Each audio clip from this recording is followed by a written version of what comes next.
Today's talk is part of our lecture series, Conversations in Forest History. Our guest today is Beth Cormier.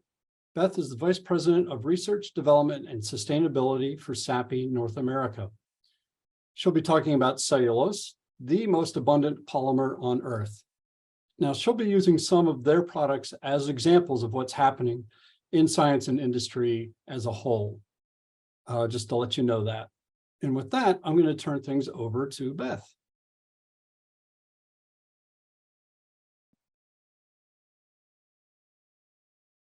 To advance. There we go. So as I mentioned, these are some of the topics I'm going to cover today. Again, I'll spend a few minutes on Sappi and who we are as a company and our sustainability foundation. Then I'll work through a few product examples of some of the many that are offered offered from cellulose-based fibers, and some of which you'll be familiar with. As I mentioned, some maybe not so familiar with. So first, just a glance at Sappi. So here are just some metrics, some data around who Sappi is. Obviously, we're a forest-based products company.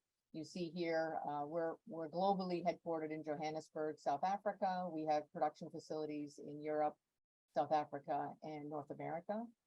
Our forested land that we own and we manage is only in South Africa. So in the other regions, we actually procure from well-managed forests, and I'll talk a little bit more about that in a minute. And again, you see our productive capacity in pulp and paper, as well as dissolving pulp, which is a different flavor of pulp that goes into many markets, which I'll cover a bit more in a few slides. The other aspect of our company that's very important is we have 7 research centers across the globe, 3 in South Africa, 3 in Europe, and 1 in North America, where I'm sitting today in southern Maine. And these research centers do globally collaborative work across many, many markets.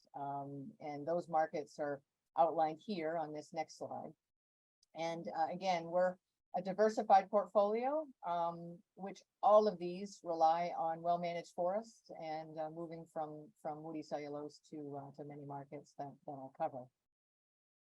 One of the things I do want to mention about Sappi, because it's core to who we are as a company, we really think of ourselves as a renewable resource company. And our purpose in life, which is a bit what this slide covers, is to actually provide more renewable solutions to many, many markets. And so we work hard to do that better every day. And I talked to you a bit in the past slide about the types of markets that we sell to. The other thing that's extremely important to us as a company, and probably a lot of your viewers, is it all starts from the forest. And so as we look at sustainably managed forests is key. We're triple certified in a lot of the products that we sell under these agencies, FSC, SFI, and PEFC. And then obviously to have a really robust due diligence process around fiber procuring, because we do procure quite a bit of wood fiber as well as pulp. These are the tenets on this slide that talk through what it takes to actually make sure that you're procuring from a sustainably managed forest. So very important to our markets and our success, and so it's vital to the work that I'll cover here in a few slides. The final component around sustainability, going beyond the forest, is how we set stretch goals for ourselves. We're working to be more sustainable every day as it relates to people, planet, prosperity. And so we align with the UN Sustainable Development Goals. There's 17 of them. We have 7 that really apply more to our markets and our business and where we feel we can contribute. And so we have robust goals associated with each of these 7. And then we're particularly proud of some of the rating agencies that we use and our scoring in those rating agencies. I'm not sure if the audience is familiar with EcoVadis, but it's a global rating agency for sustainability. And we're 3 years running with a platinum rating, which basically puts us on the top 1% of all companies globally that are rated. And so there's over 90,000 companies rated. So we're pretty proud of that accomplishment and trying to keep our platinum rating going forward. And then lastly, on this slide, you see the indication of science-based targets. We're nothing if we're not a science-based company, working off data certainly. And so we have a greenhouse gas emissions reduction goal, which is what the SBTi Science-Based Targets Agency helps companies metric and track. And we have a 40%, 41.5% actually reduction in greenhouse gases planned by 2030. So that's a goal that we've committed to, and we're well on our way to achieving that reduction. So sustainability is key, and it does start certainly from the forest.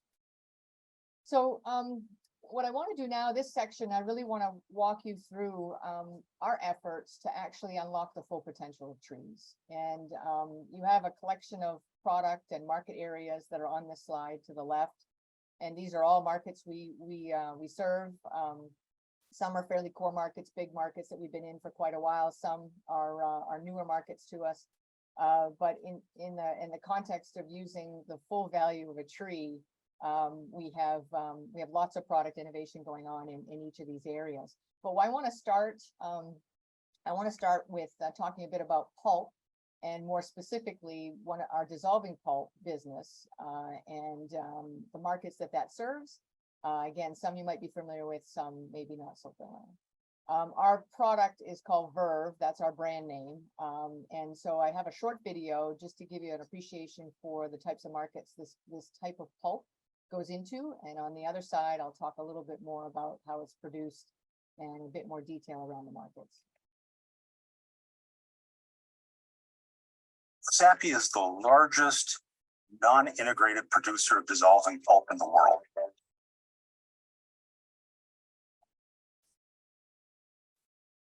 Our Verve product makes every day possible. It touches your daily life, from the clothes that you wear to the products that you buy. We have a wealth of experience company-wide, 3 mills that are making dissolving pulp between Sycor, Agaduana, and Cloquet. And we've drawn from that experience and then taken it further. It's the furniture you sit on, it's your towels, it's your sheets. You know, it's all these things that are out in your household. Everybody touches it, and we just don't know about it. When you look at the fabrics that are out there, what people buy today, about 60% or so is polyester. It can be made from a lot of things, but it's really a petroleum product. Our product doesn't compete with agrable land. We don't have to worry about competing for food. It's grown in areas that don't need a lot of water. We're not a consumptive user, so we bring in 17.5 million gallons per day to make our pulp and paper, but about 17 million gallons of that water goes right back to the watershed from which it came. A lot of brands now have the big goal, and one of the benefits that we have with Verve, that's all built in. You know, we already use clean energy, renewable energy. So when you buy Verve, this is a product that it meets all those attributes. So it really kind of checks all the boxes for the brands. Over 80% of our total energy use is from renewable resources. We generate 90% of the power we use on site. Choosing Verve, they're choosing a sustainable product made from renewable resource. Our wood is triple certified through PEFC, SFI, and FSC. For a lot of companies, sustainability is just a buzzword. It's not so at Sappi. Sustainability at Sappi, it's who we are, it's what we do, it's how we do business.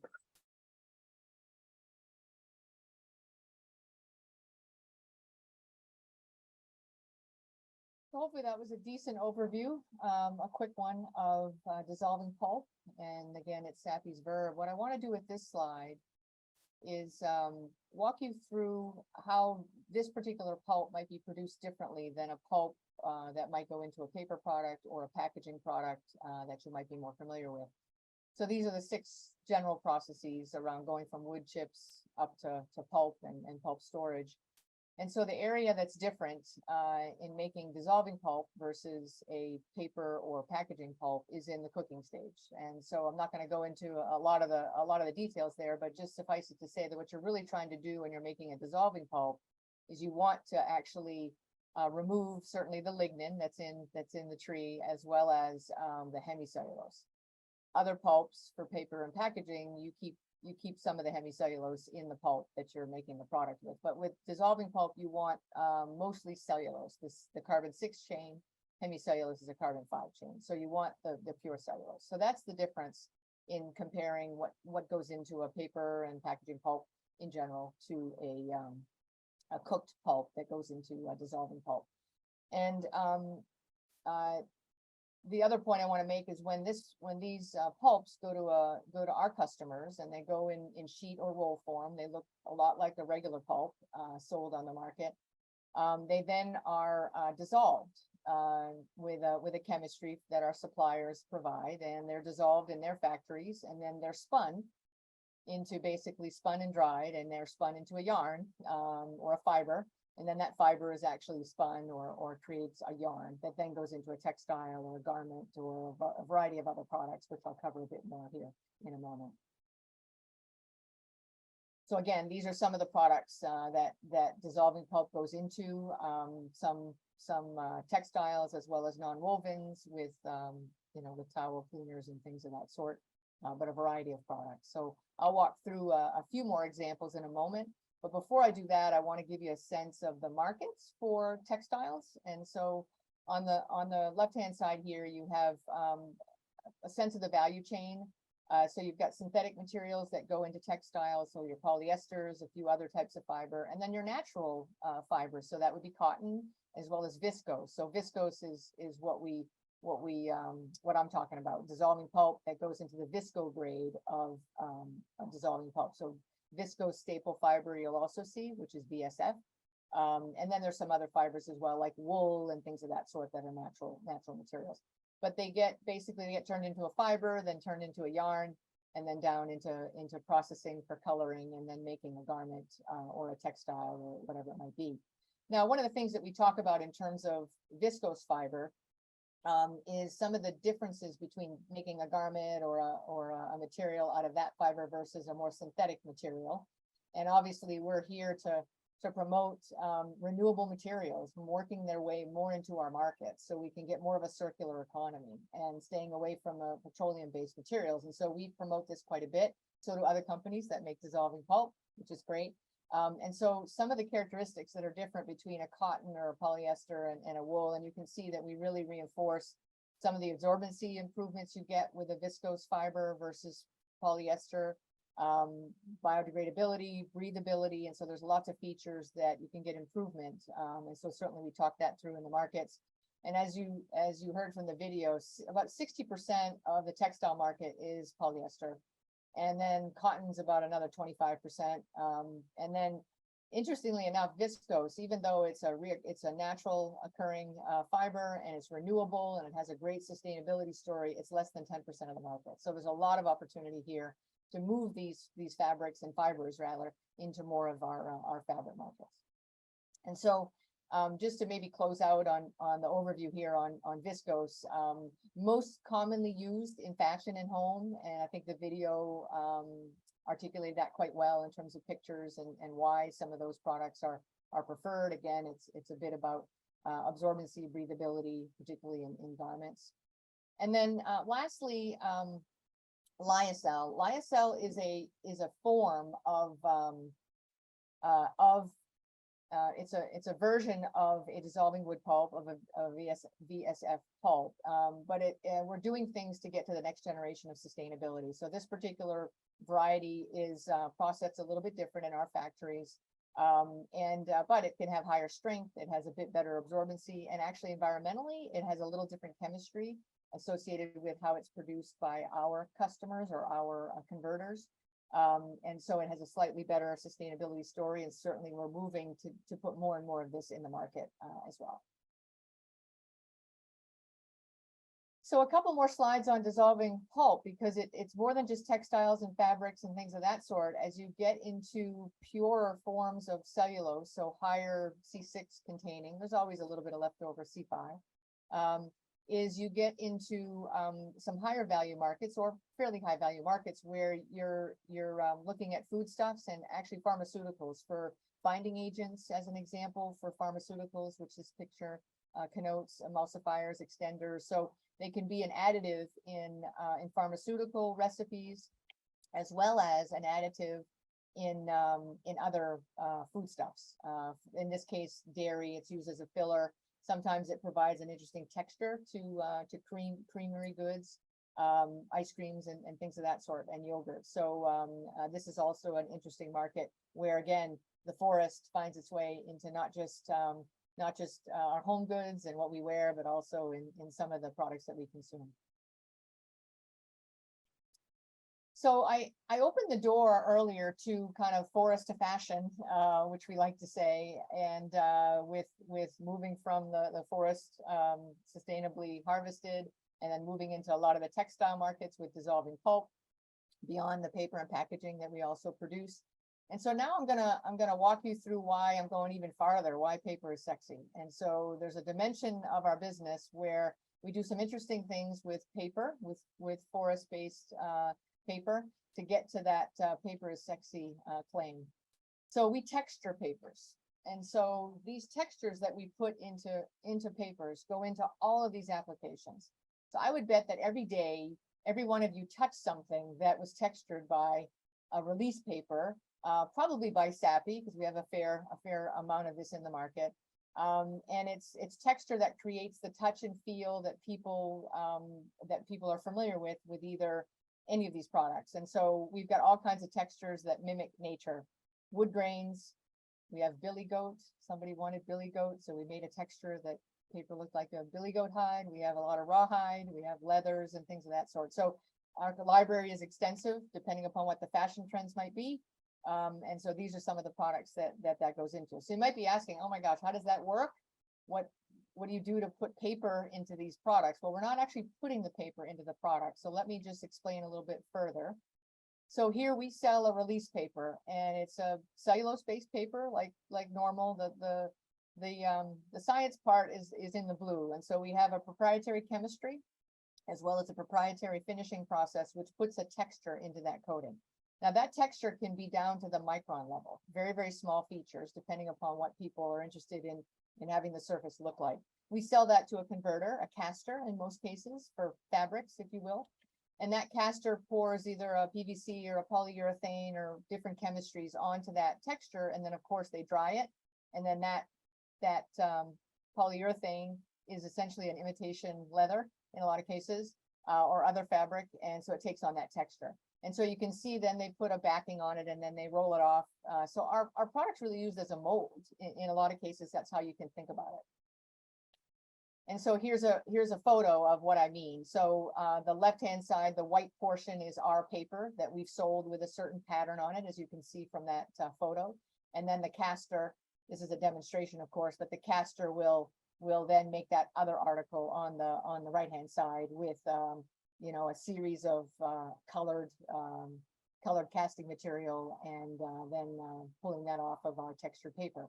And so this particular chart maybe gives you more of a graphic illustration. So our release papers on the bottom, these PUs or PVCs get layered. You put an adhesive as well. They do. These are our converters or converters we sell to that do this, casters. And then a backing fabric's put on, and then it's all dried. And then you can see that our release paper is re-rolled. And so it's used again. And in some cases it's used 30, 40 times, depending on the market, depending on the application. And so it's really a mold that gets used again and again and again. So this is one process where you can get textured paper to impart a texture into an article that's manufactured. The other large market is laminates. So it's hard surfaces as well, not only fabrics and softer surfaces. So it's hard surfaces. And in this case, this is a sheet process, not a roll to roll. And so what you have there is you have the Sappi release paper in the center. You have a decor product that looks and is printed like wood, but it's not textured, it's flat. And so our paper will put that wood grain texture that you might see in a desktop or a cabinet for your kitchen. That paper was likely used to put that texture so that it feels like real wood, looks like real wood. And that's the business of this textured release paper. And so that's a second process that's used in terms of using our texturing cellulose-based product. These are all the applications and many more, but I wanted to give you a sense of where these products are used.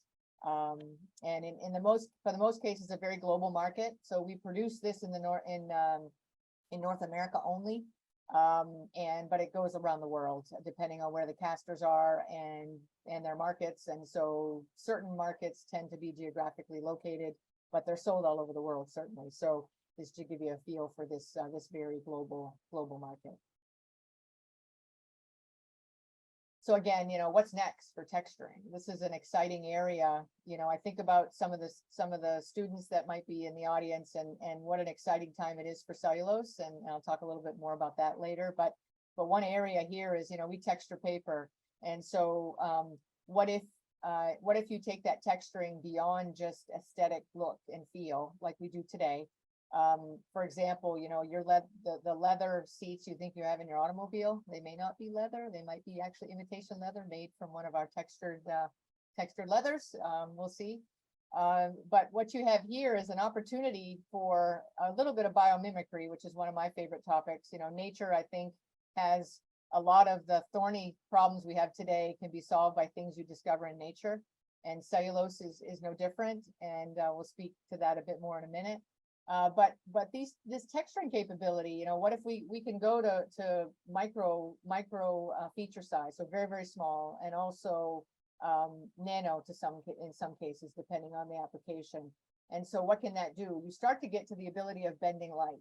So what about solar cells, flexible solar cells on paper?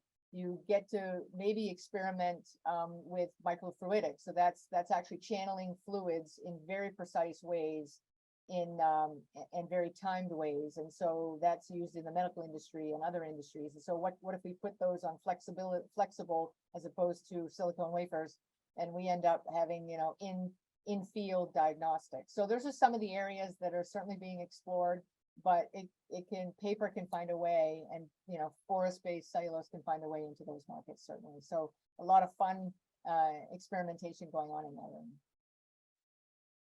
So I'm back to my chart, my unlocking the full potential of trees. And so we talked about several of these. Obviously, our paper and packaging markets are very core, and we do a lot of innovating there. And most companies certainly do. I talked a bit about pulp. So now I want to get into one other area, which is about finding more solutions from the tree and getting cellulose broken down into maybe smaller and smaller fractions. And what does that do? What kind of materials can you get? And what type of opportunities does that provide? So Jamie mentioned this at the start of the talk, which is cellulose is the most abundant natural polymer on Earth. And it's renewable. We regrow it, and it regrows by itself with natural generation. When you look at the Midwest and the Northeast mostly of the United States. And so you have this great material, and we've got to be doing more with it as it continues to grow in abundance, because it is renewable and well taken care of, certainly in North America. So I don't want to geek out with you on cellulose morphology, but probably people here know a lot about this. But essentially a couple points about cellulose. So if you look at a fiber that goes into paper and packaging, the diameter of that fiber is actually smaller than a human hair, single fiber. And so that's small as it is right now. So let's say we break that down either mechanically, which there's experimentation going on there, and that's being done today, chemically to a certain extent as well. And you start breaking that down, you get to microfibrils, and those start to be the size of a cancer cell or a bacteria. So we're talking about very, very small particles here. Still cellulose. It still has the molecular structure of cellulose. And then you work down to smaller nanofibrils, or a combination of micro and nano. And so we have a product called Velita, and there are other companies that are also doing work in this area that have products that are looking to get more market traction, certainly. So it's a bit early days here. But we have a product that gets down to that size. And so when you take a material down to its smaller size fraction, some interesting things happen. They start to have interesting properties. And so what we're finding with this Velita, or this microfibrillated cellulose, is it could be a stabilizer. It has interesting rheology properties. If you put this product and on a tablespoon and you had a 3% solution, it would, so 97% water, it would look like a gel. It would look like a hair gel, basically. And so it's very, very water loving. And so, but when you put shear on it, it flows. It flows very, very easily. So there's some interesting properties there. It can be a great suspension aid when you think about just small amounts of it. It can have barrier properties. Pound for pound, that material is stronger than steel. It's because of all the surface area with these small particles and the hydrogen bonding around those surface areas that give it such interesting properties. And so this is a photomicrograph of Velita, and it's a fibrillated cellulose. So you can see some of the small size fractions going from a regular fiber down to a very, very small component of fiber. It's a 3D network, and it has interesting entanglement capabilities. And so that's where you get some of the strength and some interesting flow properties. So I have another video that really speaks to you know, the research in this area and other opportunities for cellulose, but it really speaks to the art of the possible and get your imagination going.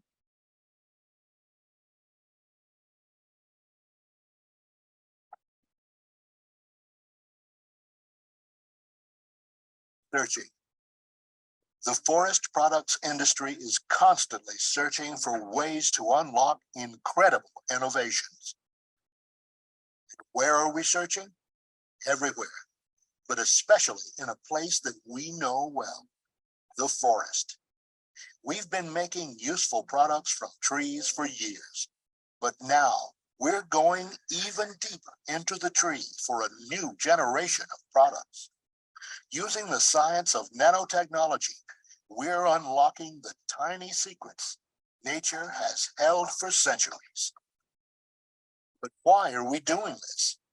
Because trees have so much to offer. Trees and plants are sustainable, renewable materials. They give us shelter, oxygen, and remove carbon dioxide. Trees also are the source of more than 5,000 products you depend on every day, like lumber for homes, furniture, heating, tools, airplanes, and even some of the food we eat. Trees give us paper, packaging, medical products, and other items used every day for home, school, work, and play. And the fibers that make up the tree also are used to help make other products you use every day better. Trees even help us make biofuels, an alternative fuel that can help lessen our dependency on oil. But we've only just scratched the surface. As we go deeper into the tree, we find even smaller fibers that have special properties to make products better. Properties that make products more durable, lighter, stronger, thinner, smoother, more water resistant. But we're not stopping there. Using new scientific tools, we're uncovering even smaller fibers called nanocellulose. These fibers will be used to make products better in such applications as automobiles, aerospace, defense, and others. And today, we are learning to use the smallest component yet, cellulose nanocrystals. Stronger than metals and very light, this special material is the key to unlocking new high-tech materials. Materials people are just beginning to imagine. We're searching. Why are we searching? Because we have an abundant, renewable resource with the potential for as many products as we can imagine, and maybe even more. The world continues to demand more sustainable products, and the forest products industry is searching for ways to deliver them, just like we've done for centuries. Nanocellulose, rethink trees.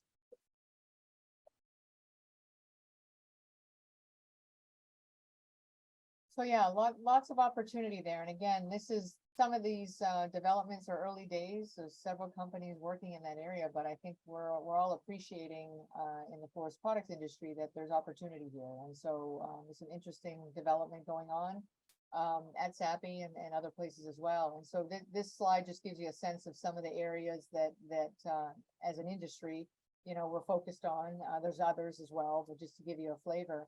And, you know, for example, in adhesives and paints, I mentioned about stabilizing capability. Well, a lot of times, you know, mixtures separate. And so because of the ability for this material, because it has all the entanglement associated with it and all that surface area, it can be a great stabilizer and suspension aid for active ingredients. And so there's opportunities in personal care products today, paints and adhesives.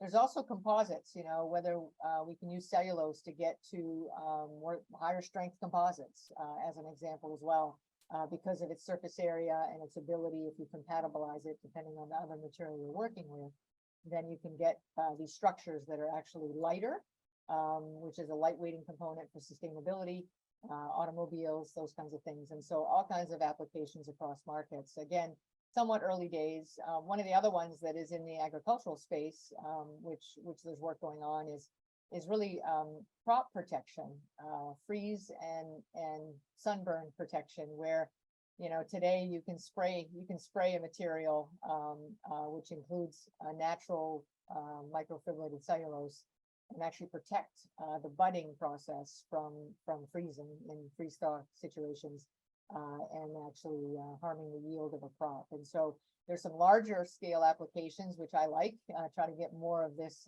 into the markets, and then some higher value, although that's a fairly good one as well, higher value in some of these smaller, a little dabble do you sort of applications like in cosmetics and personal care. But just to give you a flavor for that.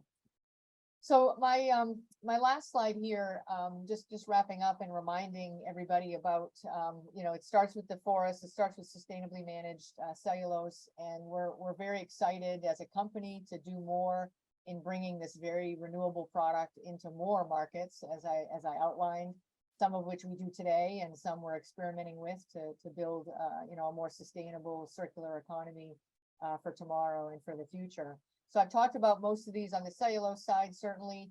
I did not talk about hemicellulose derivatives and lignin, but just a couple of words around those, and then I'll hand it back to Jamie for Q&A. So get your questions in the chat function.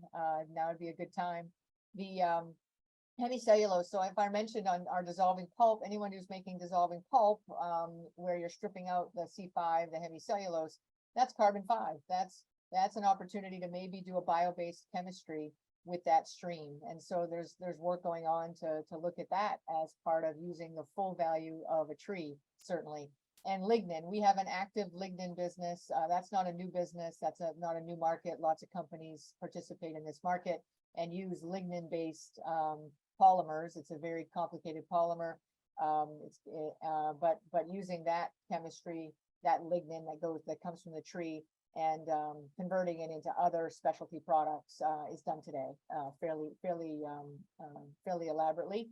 And we have a business in Europe and South Africa in that regard as well. So those are a couple other examples, one very current and one that's more art of the possible as well on hemicellulose. So with that, I'll turn it back over to Jamie for starting the Q&A session. Thank you.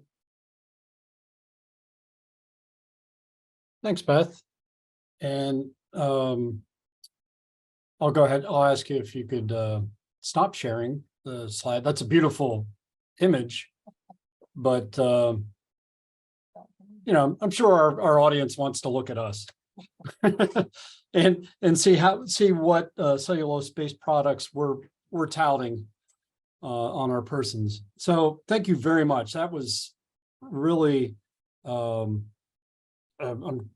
it's going to take some time for me to wrap my head around it. I come out of social sciences, not the biological sciences. So I really appreciated how you broke things down into ways that somebody like myself could understand that. I do want to I just want to comment for a second, then we'll turn to questions. At the end of that last video, the narrator mentioned that we've been working on this for centuries. And it just immediately connected all the dots, if you will, a narrative through thread back to 1800s and on, where, you know, the whole paper making process, they were starting to understand it. You know, we have to break down the wood into cellulose and then reconfigure it. But there's that part of the history. And by the way, I'm going to do a shameless plug. In our next issue of Forest History Today, we have an article on exactly that topic, the fight over patents in the 1800s over the pulp and paper production. There's a lot of myth and legend around it, and we have a historian who's addressing those myths and legends. That aside, what I was also hearing, though, was really your industry is continuing that effort begun more than 100 years ago, you know, in the early days of American pulp and paper and research and development of everything is centered on conservation. The goal is reducing waste and getting more from trees and forests. And so if somebody's wondering why Conversations in Forest History had you on to talk about what's happening today, it's because you're in the middle of this historical narrative. You know, we don't know where it's going to end, but we do know that it's ongoing, and that, you know, the efforts of Sappi and all the other companies doing this work are rooted in forest conservation. So just an observation. From Lang I'm going to guess he may be in Western North Carolina. So earlier this year, there was an announcement that the paper mill out in Canton, North Carolina was shutting down. It's been there for just a shade over a century. But Lang asks, as forests seek local markets to offset landowner management costs, is there any talk of the polymer market moving into communities that once had paper mills, like in Canton? Yeah, when you talk about polymer markets, you're talking about taking some of that C6 and C5 chemistry and moving into that same geography, or are you talking about utilizing the assets that are in a mill like Canton? I want to make sure I understand the question. I don't know. Lang, if you could come back on and clarify. In the meantime, we'll move on to Steve Ambrose's question. And Steve says, could you go into more detail about what you are doing to enhance sustainability? And maybe you could, I'll leave it up to you if you want to touch on from the forest all the way to the marketplace, if you want to highlight, or if you want to pick one aspect and drill down a little bit. That's up to you, Beth. Yeah, well, there are quite a few dimensions. You know, we think of sustainability as people, planet, prosperity. So I have to talk about it in those three contexts. And so certainly the people aspect is we do a tremendous amount to make sure that our company, you know, we prosper. Obviously, that's the hope, that we can reinvest into our businesses so that our employees stay employed and we can add and grow. But we also do a lot of work in our communities to make sure that they're thriving as well, and to support, you know, to support the communities with high-paying jobs, obviously, and other things, and philanthropical work certainly as well. The planet side, I would say that probably a couple of the key tenets there, and I talked about one of them, which is our emissions, right? Our greenhouse gas emissions, and we've got a very significant goal of reducing our greenhouse gas emissions globally. The other one is waste to landfill, looking for ways that we can utilize some of the material that has to go to landfill because there's no other, you know, it can't be burned as a fuel. And looking at alternative uses for some of that. We've done a little bit of that, but reducing the waste is really the where we're working. Is not so much using it in other places, but reducing the waste. And so that's another aspect of making sure that our waste reduction is clear. And then one of the other elements is renewable energy. So you heard from the video that you know, over 80% of this is North America, over 80% of our energy comes from renewable sources. So some of that obviously is woody biomass, which we, you know, the barks and things of that sort we don't use. We use as a fuel, as well as the lignin, and sometimes the hemicellulose. So it's that, but also just greening of the grids, which is happening in the communities as well. And so all of those things lead to investments in innovation. That's another aspect of sustainability, because we have to prosper and put new products. And so our biggest area in R&D, which, you know, I think is not unique, is putting more renewable, more recyclable, more compostable, more biodegradable products into the market. And there's such a pull for that right now. And so that's a key dimension of our sustainability efforts in making a more circular economy in the markets I talked about here, but also in paper and packaging, which is key to our company as well. Hopefully that gets to your question. Okay. Lang came back on and says, he notes what I had said, which is the paper mill is closed. So this would need to be a new market that stands alone or with other partners, but utilizes similar low value wood and thinnings. Yeah, there is quite a bit of work, going on and across the industry. And so one of the opportunities I think is focused on today, and to the extent that we can get there fast enough, is the utilization of thinnings and woody biomass for biochemicals and biofuels. I'm aware of Jim Lane. If you don't catch some of his broadcasts and some of his conferences, they're terrific at looking at some of those biomaterial markets and which ones are gaining traction, which ones maybe not so much. And the companies that are putting in new technology, there are hundreds of them. Some of them startups, some of them getting more successful. But let me tell you, there's a lot of people looking for, as you say, lower value cellulose and ways that we can get biochemistry alternatives into markets. Some of it replacing plastics, certainly, but others replacing just bio-derived, derivative chemistries. And I'm aware of several that are working in that area. The only one that I think, well, so there's that, and then the other one is aviation fuel. If I had to pick an area that really is getting a lot of traction right now, is taking woody biomass and doing either pyrolysis or fermentation or whatever process. There's several of them to move that carbon into a fuel, an aviation fuel, which is different than an automobile fuel, as you guys probably know.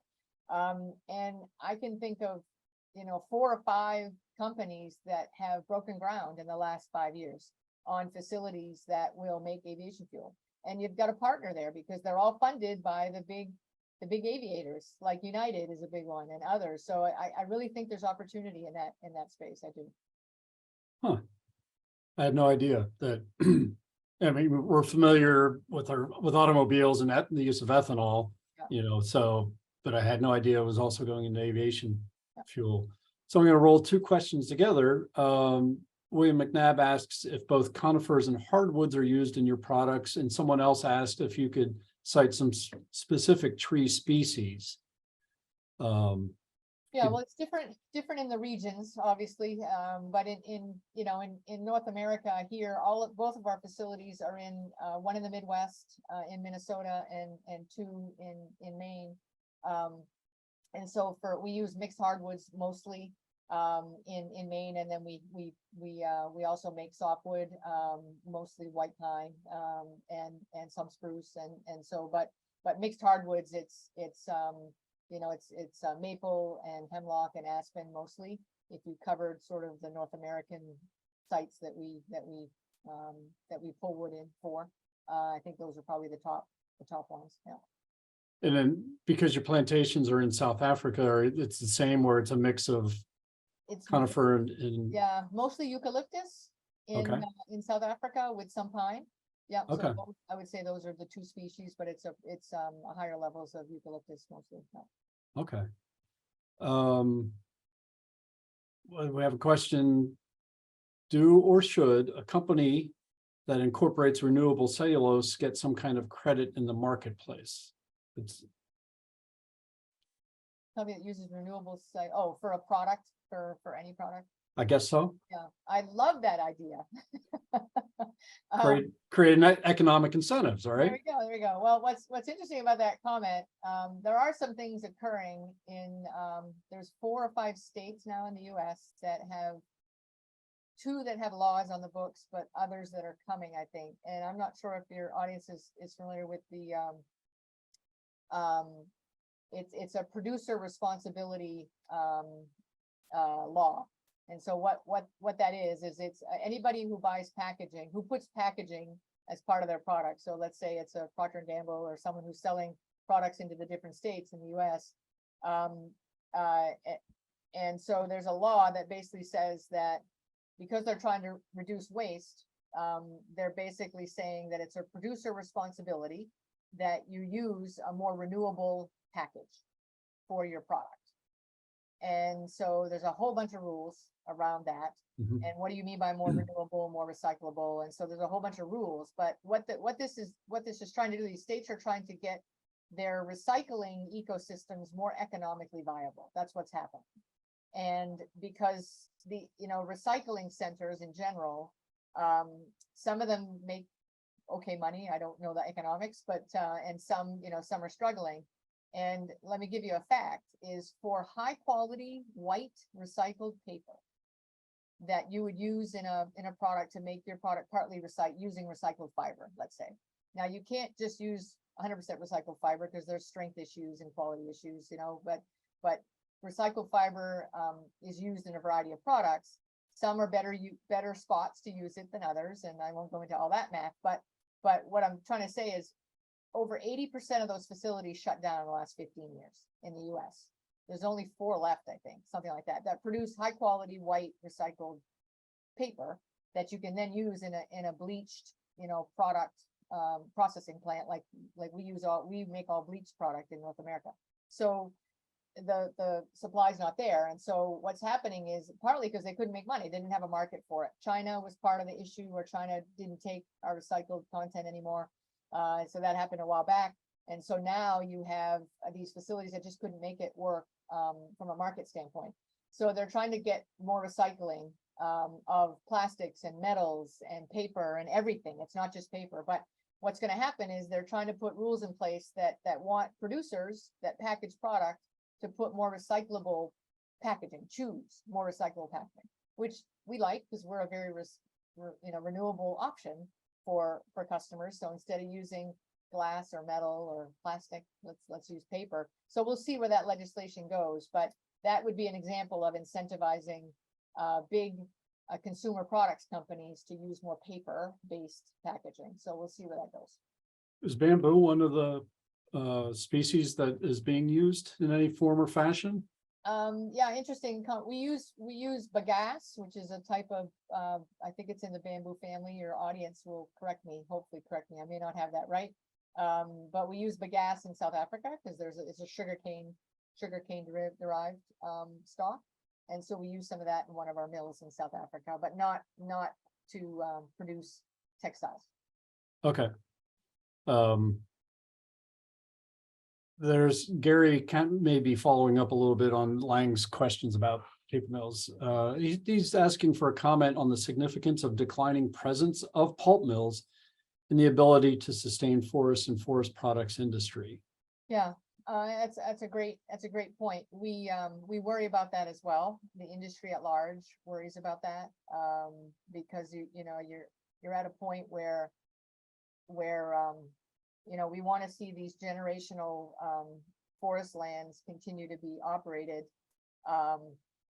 And so typically, so again, I don't have an answer for the question, but we share your concern. And that's why we're doing so much work to try to get more applications of cellulose-based materials into the markets. I think this wave of consumers really looking for more renewable solutions in general can be helpful. We have to ride that wave to a certain extent, but other materials, I'm not saying that we should replace all plastics. I mean, plastic has a place. It's a very, very robust material, but I think we can do some winning there in terms of a more renewable solution in some markets. And so we work with foresters all the time to ensure we continue to work with them on sustainable forestry. And from my standpoint, one of the other things that's happening, which we're getting into understanding a little bit better, but we're also concerned about some of the forest-based carbon credit markets that are, you know, are starting to evolve. And it used to be very big landowners. Now they're getting into the smaller landowners. And I don't mind carbon credit markets in general. I see what they're trying to do. We don't use credit markets to offset our emissions. We want to do it organically and locally, certainly. So we don't use them. And I think there's a lot of pressure there's a little bit of good news, bad news on these credit markets. But where I'm concerned is that you have landholders that will maybe be, you know, incentivized financially to hold on to their land and not forest it anymore. And make it enough of an incentive so they don't. And then you get into other problems with densification of the forest, which in most regions is happening. And then you get into disease and you get into, you know, other issues, which you guys are much more technically competent at identifying than I am, but we're worried about it as well. And so we're trying to do education about a working forest is a healthy forest and you know, move in that direction and get to the younger generation, because they don't get that either. They just think cutting a tree down is just bad. So there's a lot more education we have to do as an industry. We haven't done a good enough job. And, you know, things like this hopefully help, and other things out in the schools can help as well. Yeah, that's a topic that comes up a lot when I talk with foresters, of how to help them communicate what it is they do. And that is the subject for another webinar. I will mention in passing, you know, some of that's just around science communication too. One of the things I really have been appreciating is how you're translating science into everyday language so that somebody like myself without a science background can understand it. Effective science communication is one of the tools that should be in the toolbox when we're talking conservation and forest conservation. Dean asks or says, I've heard that science has been genetically producing cellulose in the lab, but this is something I'm not surprised to hear, but I've not heard of. Can you talk a little bit about that? And is this something that your company, the company you work for, is doing? Genetically producing, yeah, you know, I read a little bit about it. We're not doing work in that area as a company, just to answer that question quickly. There's also, you know, bacterial cellulose that I know was investigated way back 5 or 6 decades ago. But I'm sorry, I don't have, I've read maybe 1 or 2 articles on it, and I don't have a lot of background on that point, but it's interesting. I'll have to do more homework. Okay. Nothing that I'm aware is being done in certainly not in our company. But, Yeah, I guess it's a path that's seems pretty open to explore. Yeah. Now we do one thing I can say is, in our forestry business in South Africa, we have a research center that focuses on tree breeding. We don't do GMO, which is not exactly what you were asking about, but we basically do hybrid. You know, we do a lot of genetic research on naturally occurring DNA, and we might do some hybrids and things of that sort, but not a chemically modified or any type of physically. Okay. Yeah, GMO we don't do any of that. Verma says comment more than a question, but talking about the use of coatings on frozen food packaging. So you've got the clear coat on the paper board, and in where they live, they aren't able to compost that because of the coating. And so the comment seems like coatings would be an asset to packaging, but it must be clearly labeled as compostable on the package. Can you talk a little bit about the use of coatings on papers and how that fits into the recycling and sustainability issue? Yeah, that's a very large area of research in our industry, certainly. Let me just talk about paper packaging. So yeah, there's a lot of effort to try to get to more recyclable packaging for frozen foods, as you mentioned, but also just everyday containers that might use polyethylene, PE coated paper, which some MRFs, that's a recycling center, can recycle them depending on how much, how thick the layer is, and it's difficult to separate it from the fiber, so that's where they get into issues. And so, there's a lot of work going on to put a more bio-derived coating that can be recyclable, right?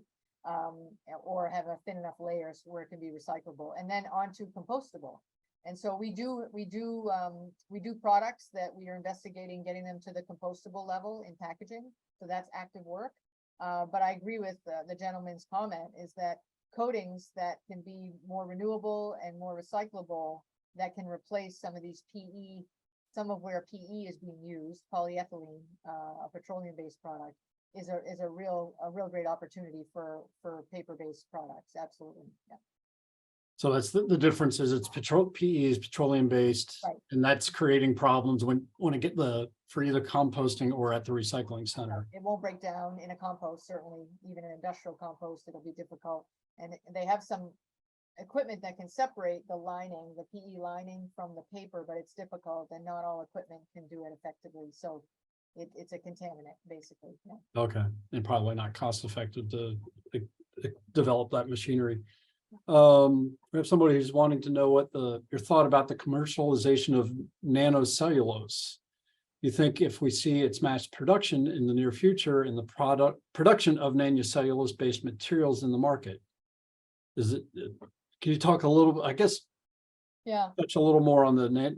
Yeah, it's I don't know if so I do see it's there was a great research study done by RPI. I don't know, it's probably a decade ago now, and they said the average time to get a new material into market, and I consider this a new material, it's cellulose, but it's a brand new material, right? As you saw in some of the videos, the average is 12 years, and that's the average. And so some are 20, and some, and so I would say that, the first research in nanocellulose was done in the 1950s, early stage up in Canada, from what I can understand, and someone will probably watch this and say, no, it was us, and it was a lot earlier than that, but at the end of the day, it was a long time ago.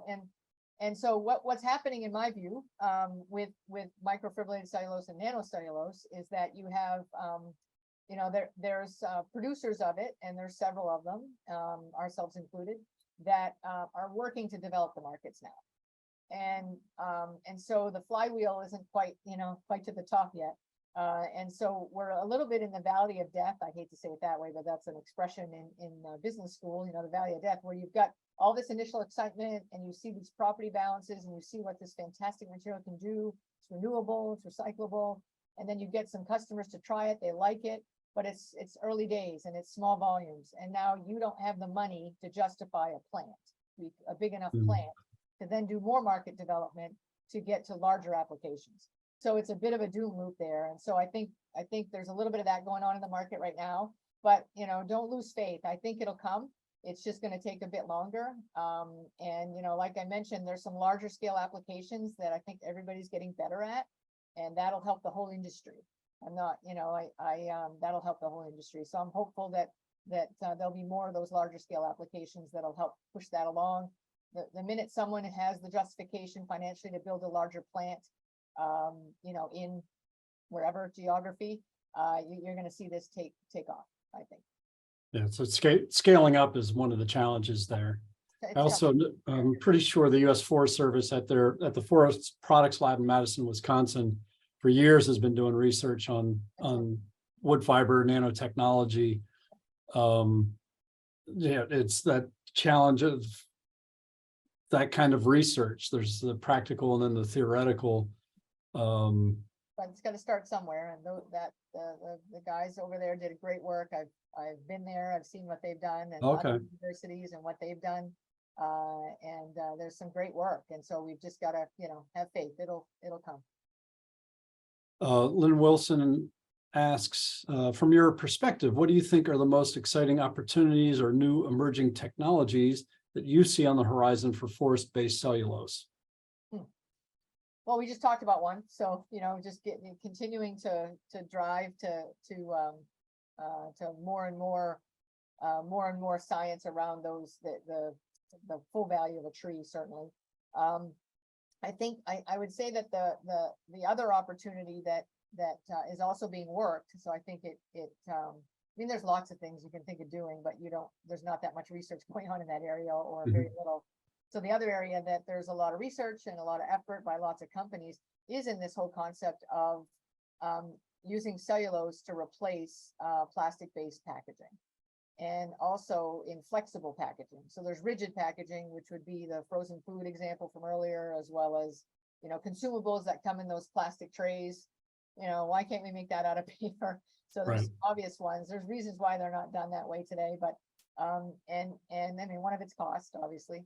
But I think the other opportunity is just being able to replace some of the barrier property science that is petroleum based today. Everybody wants to get more renewable bio-based polymers that then you can apply on paper, because you already got a recyclable material there in paper, and be able to put that into more more flexible packaging for potato chips and food stuff, and then you think about coffee cups and having the ability to get. So I think that whole area of food packaging is really serves a big opportunity. If 1% of the plastic cups today are replaced by paper, that's 1 million tons. So it's it's a lot of plastic out there. So whether that's paper bottles or cups or whatever it is, so it's quite an opportunity. Yeah, a lot of companies are working on it. So hopefully that answers your question. So if somebody can come up with a red Solo cup made of paper, we could transform tailgates and parties. I save a few million tons there. That's right. Okay, well, thank you for, Beth, first of all, thank you for the presentation and for answering all these questions. That was, well, we just had one come in under the wire. I haven't had a chance to screen it, but I'm going to go ahead and throw it at you. Yeah, I know. We'll roll the dice. With declining demand for graphic papers, how will such emerging cellulose technology drive innovative packaging? And what is the market demand for the uptake of these packaging solutions? And which end-use market segments are you targeting? So that's a 3-parter. Oh my gosh, there's 3 questions in one. Yeah, somebody got their money's worth today. It's actually one question, because I can't answer the last 2 because it's Okay. proprietary. Fair enough. Numbers and markets, so I have to stay away from that. Mhm. But the first one, you're going to have to repeat the first one now. Sure. For declining demand for graphic papers, how will such emerging cellulose technology drive innovative packaging? Yeah. Oh, I think you said it in the question. I think that we know the markets for graphic papers are declining, 4 to 5% a year. If you look at the RISI or other indicators, and then you'll have some blips. COVID was a blip, and sort of messed up with most markets. And so, yeah, that isn't something that's new. Lots of forest products companies are diversifying, whether it's in dissolving pulp, which we've done, expanding that beyond South Africa to here in North America, whether that's fluff pulp, which is another, or molded fiber, which companies are getting into.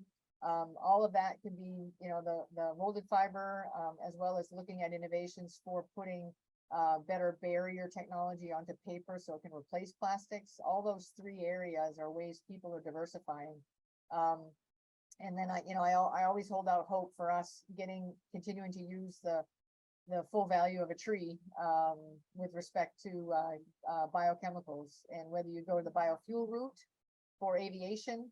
I think EVs may stunt the growth of trying to go biofuel for automotive industry. I think EVs may come a lot quicker than what we can do to move markets to a bio-based automotive fuel. But aviation, I don't see that electrifying soon. But those are the markets that I think are quite attractive for lots of forest products companies based on the data I've seen. But I can't specifically talk about Sappi's targets and markets and Sure. So. Somebody earlier commented that the Secretary of Agriculture yesterday in a speech or talk mentioned cellulose and aviation fuel. Yeah. So it is on the radar in Washington. Absolutely. So that's in its way reassuring. It's also proof of the pathway forward. This is of great interest for many, not just those directly only in industry. Right, right. So- And there's a lot of government funding, a lot of, from not just the Biden administration, but prior administrations around trying to move the sticking point that we had in some states is getting making sure the EPA can qualify our biomass as, that can be used for the RIN, for the renewable identification number, which is where you get payback on the investment. So we've had some trouble. The state of Maine has worked through that with our senators, which is great. Other states have probably done similar work, which I think is needed, because that legislation, the RFS2 legislation was not well written. It was obviously a forester was not in the room when they wrote the legislation. Let me just say that. But there's, hopefully people can take advantage of those programs and do some more innovating. Okay. Well, thank you again for the presentation and for the great answers and all the insights and information.